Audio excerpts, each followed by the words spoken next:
ഇന്നലെ വന്നൊരു പുതിയ അതിഥിയാണേ. ഒട്ടും ചാടയില്ലാത്തൊരു ആളാണ് കേട്ടോ. ഞാൻ ദോശ കൊടുത്തു, ബ്രെഡ് കൊടുത്തു, പക്ഷേ അതെല്ലാം കഴിച്ചു കേട്ടോ.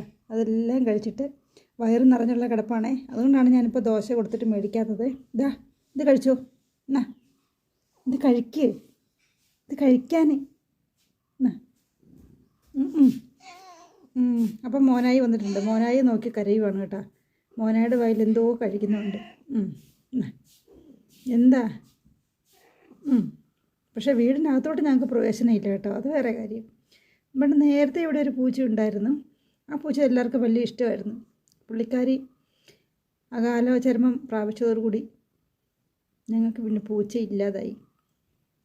മോനായിക്ക് ഇടയ്ക്കിടയ്ക്ക് തുമ്പലും ജലദോഷമൊക്കെ ഉള്ളതുകൊണ്ട് അലർജിയാണെന്ന് കരുതി പൂച്ചയുടെ രോമം മണ്ണോ വീണെങ്കിലോ എന്ന് കരുതിയാണ് കേട്ടോ പൂച്ച വളർത്തലില്ലാത്തത്. എവിടെ പോവാണ്? എങ്ങോട്ടാണ്? അവിടെ നിൽക്കി.